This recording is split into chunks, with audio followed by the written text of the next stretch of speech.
Barack Obama's legacy. Well, it's obviously got to be Obamacare. It's obviously got to be the Affordable Care Act. Not because it revolutionized healthcare, but because he got it passed. This had been going on, geez, I guess since FDR. FDR was known for starting Social Security. That was his legacy. This has to be his legacy of the Affordable Care Act. I think they're gonna talk about Obama and Obamacare for the next 2 years, because you're not just going to be able to change it just like that. For me, Hope and Change, when he was running on Hope and Change, what I thought was he was going to change Washington. He was going to get both sides together, and he failed. He didn't have any help, by the way, so it was mostly his fault because he's the boss, he's the president. John Boehner did not do a good job in helping, but I thought when the guy got in there, maybe he could change Washington, maybe he could bring people together, and it didn't happen. And I think that led 8 years down the line to a guy who wants to drain the swamp. How about race relations, which you would imagine after we elected and then re-elected a black president, that things would be better in this country. But I think most people have the perception that it's worse. Not true at all. Actually, I think things are much better. We were told when he came into office, there was going to be many attempts on his life. He had to be protected more than any other president we've had before. Nobody's taken a real shot at this guy. And I'm glad, but it also to me proves that things are better in this country when it comes to race relations, not worse. But that's the perception after Obama is president. President Obama's legacy comes down to two things. Exactly what he wanted to do right out of the gate.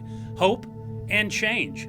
He brought in a ton of hope. And if you need a speaker in the 21st century, you want President Obama. He could get a crowd riled up. He could get the United States behind him like none other. But where was the change? President Obama really struggled to work with the Republicans, and he just never brought the change that he promised. Hope and change. That's his legacy.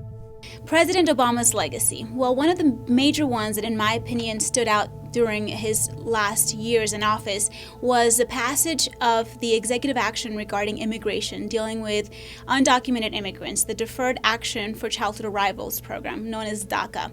DACA was something that was unexpected for many, but also very much anticipated by many, many people. So we're now in the year 2017, and this has been the only way for many kids to be able to continue their education, continue with their work, and be able to be successful. So that is one legacy that I think stands out in President Obama.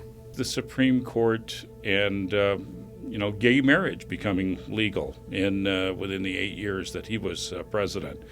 And there are some people who say that's good, others who say that's not so good. Obviously the LGBT community now applauding the effort that they can marry.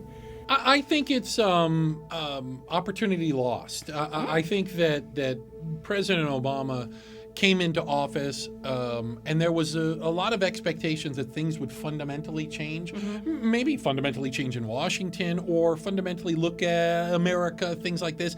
I'm not blaming him necessarily that didn't happen, but I don't think a lot of people think that things fundamentally changed, certainly not for the better. He was more restorative than transformative in that sense. But as far as what I'm going to remember about President Barack Obama, historically, it's obvious, first black president, amazing. That's going to be his lasting legacy. Yeah. We've grown accustomed to not having gaffes played out over our late night TV shows by comedians. When the president came in, lots of comedians were making the jokes that they wouldn't have any more material, and thus we really haven't seen that. Just because here's a guy that doesn't say things that he has to apologize for a few hours later. So I just want to say, again, that's all politics aside.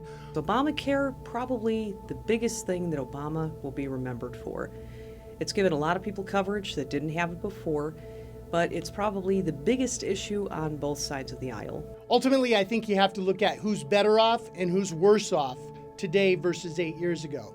In immigration, is that situation better? No, nothing's really been done. With our enemies, are we better off or are they better off?